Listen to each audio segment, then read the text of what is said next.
Hello! Kini na usab ang inyong tita Ai para sa sunod nga topic mao ang adding dissimilar fractions. Okay. Sayon naman ta aning pag-add o pag-subtract sa fraction kung parihang denominator. Pero kung dili pariha, kinahanglan iparihas unsaon man. Pulihan na aplido.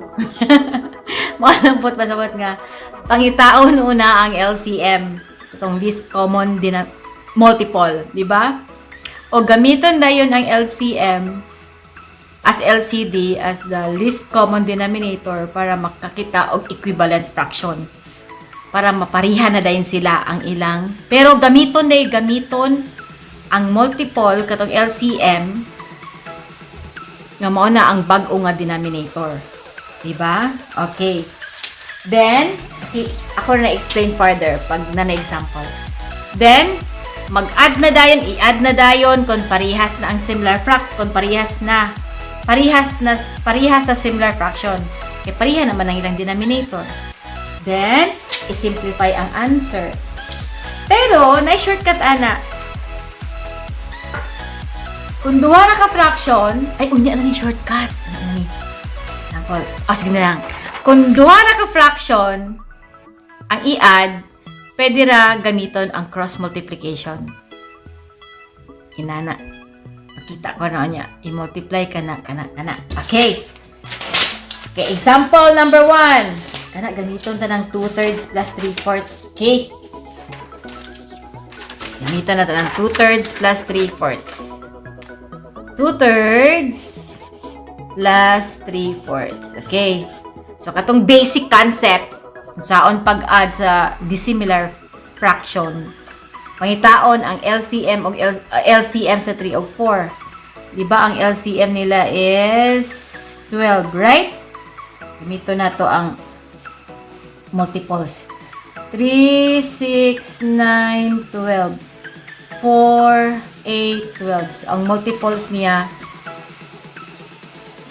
ang LCM niya is 12. Nasabta na. Kung saan man tayo ni karon. So, ang 2/3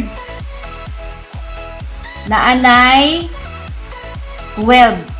Ang 3/4 na ana pod siya 12. Ibali gipulihan karon ang 3 og 12 as their di ba amo na ilang LCM 12, so gigamit na karon LCM as LCD. So mo na ni karon ilang apelyido. Pangitaon na tong equivalent fraction nga ang denominator is 12. Karon unsa may gimultiply sa 3 para mahimong 12? Di ba 4? Okay. Kung nag-multiply ka dag 4, multiply po ka dag 4. So 2 times 4 is 8. So meaning ang bag-o nga ngalan ni 2/3 nahimo na siyang 8/12. Kanideng ubos.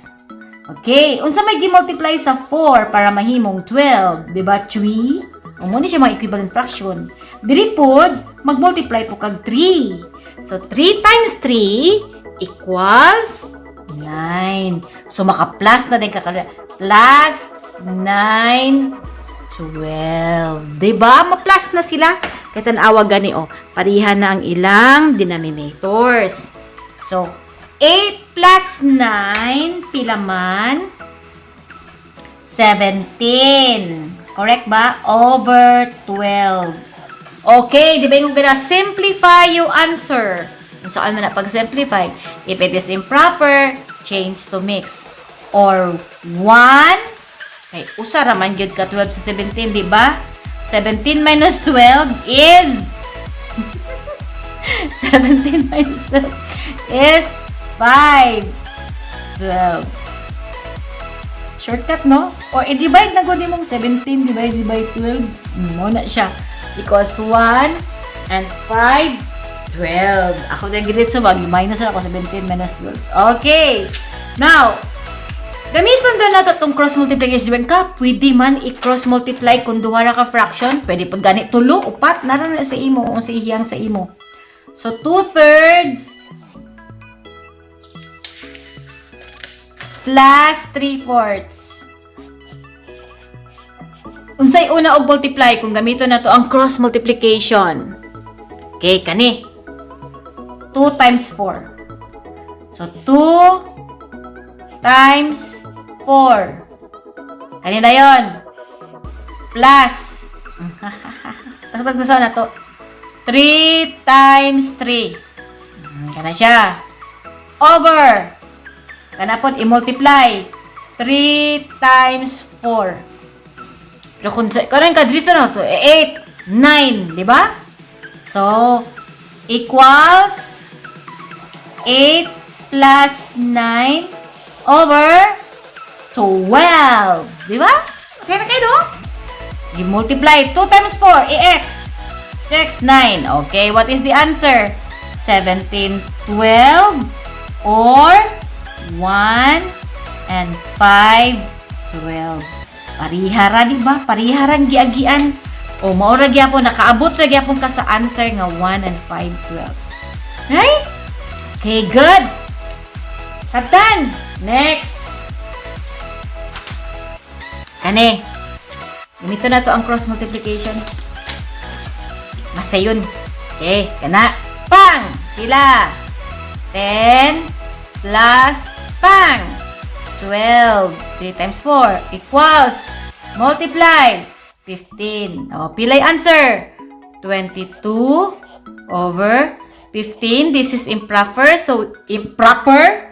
So, i-change to mixed fraction. Mo nang pag-simplify sa fraction. Pila man ka 15 sa 22? Klaro kayo, 1. Pilay sobra? 7 over 15. Ang 7, di na ma-simplify, ma-reduce kay ang 7 prime. Right? Okay, very good. Okay, next number. Nasabtan? Okay, nasabtan. Next. Kana.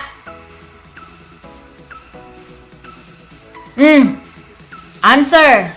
Cross multiply equals 32 plus 30. Haskang dakua. Kung tan-aw nimo nga dako na di ato ka sa usa ka pamaagi. Inana ra. 32 plus 30 over 40. Okay, pilay answer. 32 plus 30 equals 62 over 40. Pila man ka 40 sa 62? Klaro kaayo, 1. 1 and 22 over 40. Kanang wag 22. 62 gani, divide by 40, di ba? Ano, sige, pakita na to, sige. Para dili magkuan, sige, dili na lang. 62 divided by 40 equals 1. 42. Mo nang 22 over 40. Mga, di ba? Pero, mo na ba ni mong final answer? Tanawag ayo. Okay, mo na final answer? Dili. Kay even pas lang doon. Oh, dili pa sila prime. Diba? Dili pa sila prime number. Dili ngon sa even, dili pa sila prime number. Okay, mo na siya correct answer. So, unsa may common factor sa duha? Walay lain kundi 2. So, ang answer, 22 divided by 2 is 11. So, 1 and 11 over 20. So, mao ni ang final answer. Kuha? Very good. Sabtan ha? Masabtan ba? Og dili gani kayo masabtan, ingna ko, pangutana, comment lang dito para i-elaborate na kung ayo. Hinahinayon. Okay. Okay. Kini. Tulo na ka fraction. Tulo na ka fraction ang i-add. So, unsay gay una buhaton, kinahanglan na magpariha ang denominator. Kani, 4, 5, ug 3. So, kung atong tan-awon, walay common factor sa 4, 5, ug 3. Kung walay common factor, ang ipasabot, i-multiply na lang ng tulo. So, 4 times 5 is 20. Times 3 is 60. Meaning, ang ilang common factor nator is 60. Dili po pwede 30. Kaya di ba ma-divide sa 4. Nga walay sobra. So, 1/5. Buhatan na tuglain nga ngalan nga ang ilang common apelyido is 60. Ana. So, 3. Ay, 60. Karon, ganita, kay magnita matag equivalent fraction para ma-add sila, di ba? So, unsa may gi-multiply sa 4 para mahimong 60? Answer. 15, di ba? 15. So, mag-multiply po ka 15. 3 times 15 is 45. Then, diri, unsa may gi-multiply sa 5 para mahimong 60? 12. Di ba?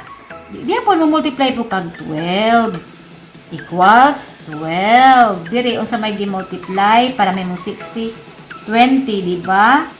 So, times 20 equals 20. So, karon ma-add na sila kay pareha naman sila common denominator. So, 45. Ato lang yun lang, tagsa-tagsaon. Plus 12 over 60 plus 20 over 60. 45 plus 12 equals 57 plus 20.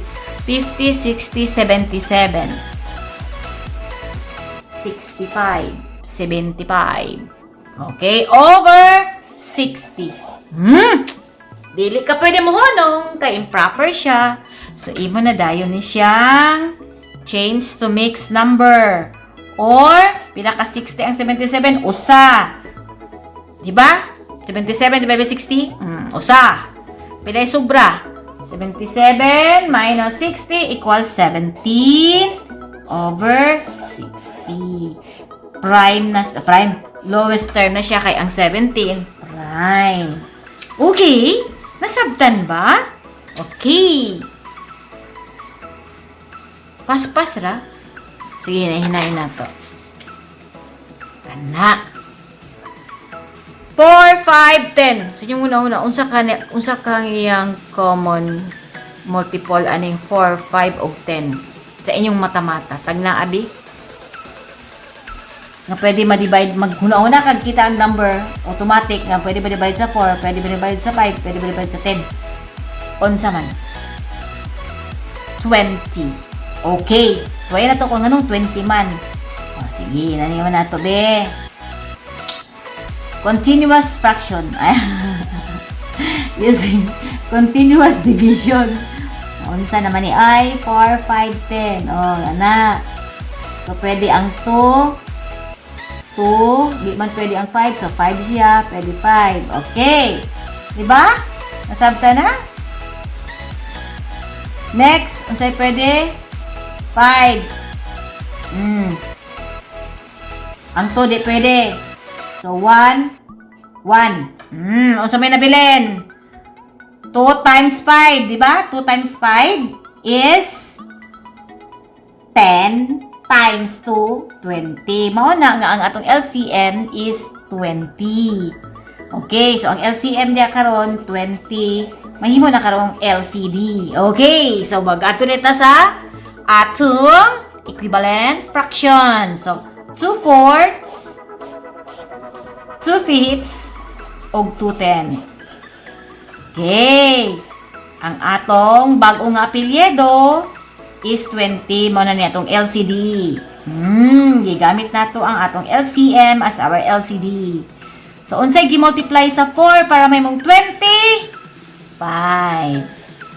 So, mag-multiply po gadag 5 equals 10. Unsa gi-multiply din na sa 5 para may 20? 4. 2 times 4 equals 8. Dire, unsa gi-multiply? 2 times 2 equals 4. Isa ka na rin na to. Ito na to. Basta babaw. Kaya pareha na sila. Equivalent fraction. So, meaning, ang 2/4 ang equivalent fraction, 10 over 20. Plus 8 over 20 plus 4 over 20. So, i-add na din nato ang 10 plus 8 plus 4 equals, pila man? Automatic be 22. Uy, nigamay naman. Over 20. Ibalik nato dre. 22 over 20. Ibalik nato dre ha. Kaya wala yung space. Or, change to mixed number, pila ka 20 sa 22, usara. 22 minus 20 is 2 over 20. Oy, di pa ka muundang. Kay ang 2 ug 20, pwede pa siya ma-reduce to lowest term. So, ang answer is 1 and 110. Yun sa man pagka 110, reduce ganin ng 220. Kasi common factor sa 2 ug 20, di ba? 2 divided by 2, 1. 20 divided by 2, 10. So, ang answer is 1 and 110. Uy, kagugot sa akong patiti. Ako lang yung ayuhon karon. Okay, next. 5, 4, 10. Ha? Ako din gimo nga na ay mix. Pariha ganina. Pariha raman siya denominator ay 5, 4, 10. So, 20. Okay, so, pariha inana. Ang equivalent fraction gyapon niya is 20. Diba? 20. So, isulat lang gihapon nimo ang 2. Ayaw na hilabti ang whole number kay maglisod mo. Subtract, addition rabitaw ni siya. So, 3/5. Ang 3/5 diba ganina pila to? 20 over na-equals mo siya. Times 4, times 4. 12. Niya ang 3/5 na, no? Okay. Ang 3/4, 20 times 5 times 5 equals 15. Dayon, ang 6, 10. 20 din ha. So, times 2, times 2, 12. So, nahimo na ni siya karong 2.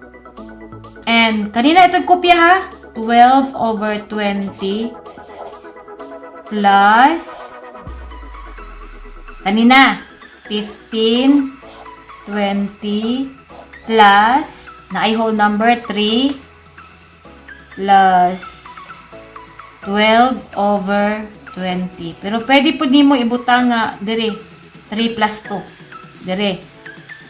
Kaya ingon man nimo nga i-add ang tanang numerator. Okay. Ready na gyapon. So nimo ng 2 plus 3, ana na.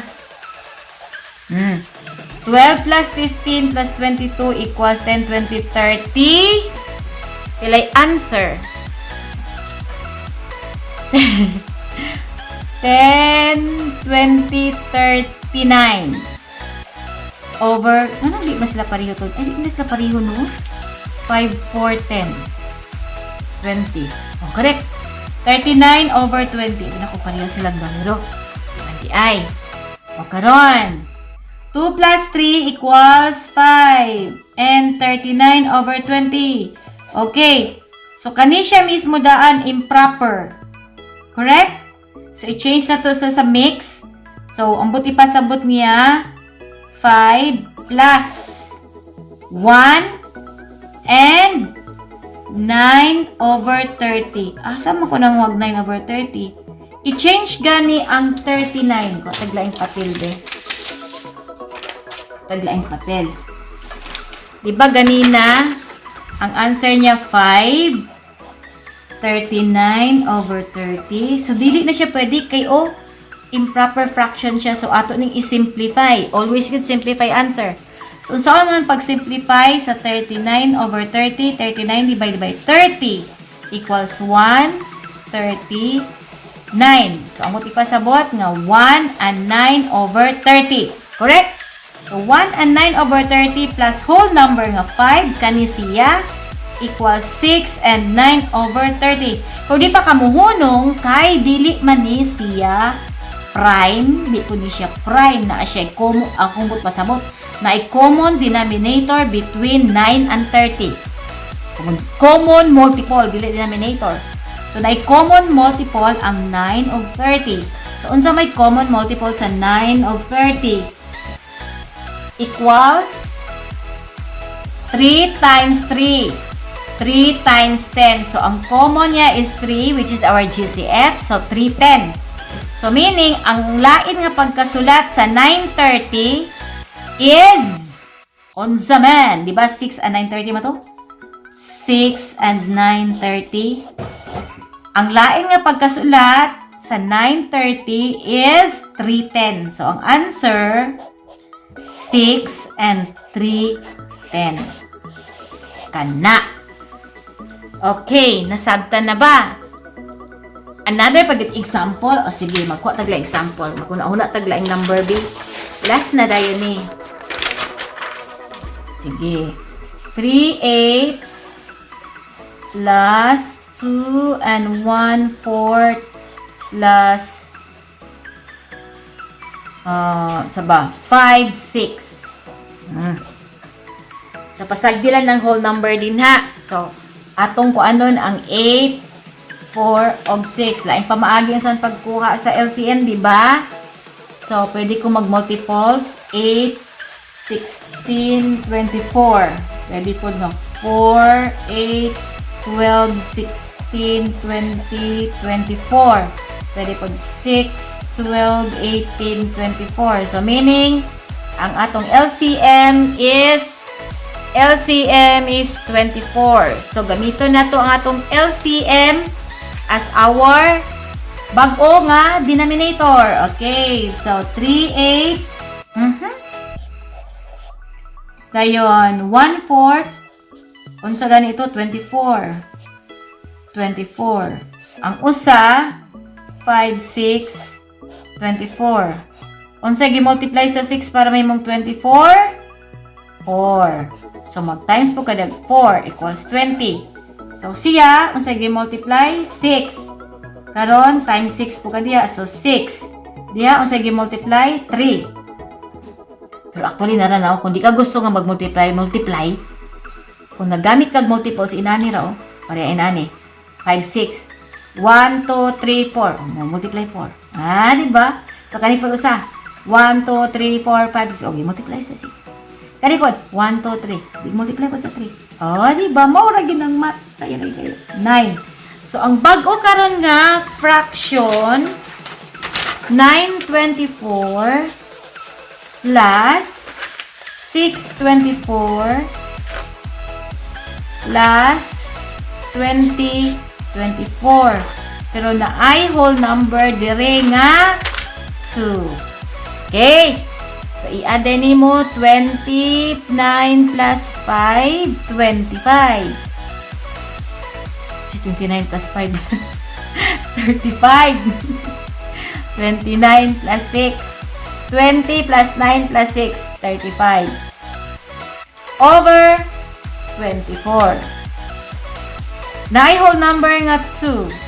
Okay. So, dili pwede kay 35 siya. So, change to mix. Diba? So, 2 plus usa. Usa ka 24 sa 35. So, 35 minus 24 is 11 over 24. So, 2 plus 1 equals 3 over 11. 3 and 11, 24. Maura ang answer. Okay, nasabtan na? Ay, salamat. Okay. So, kung wala nasabtan, balik-balikon lang ug tanaw ang video. Then, na may daghang video pud. Pwede sad mo dito mo tanaw. Na English, na Tagalog. Naamang pud siguro sa inyong teachers. Okay. Ako ani, guide lang, tabang, help. Kasi namoy uban nga, dili makasabot sa usapang explain. So, nangita sa glain nga ma-explain. So, basin di ay makatabang sa inyo. Okay, so maura na karong adlaw. Kung wala kayo ni nasabti, igna lang ko kay more examples ba akong ihatag. Okay ni ang inyong tita ay, mayngon kaninyo nga, I love math.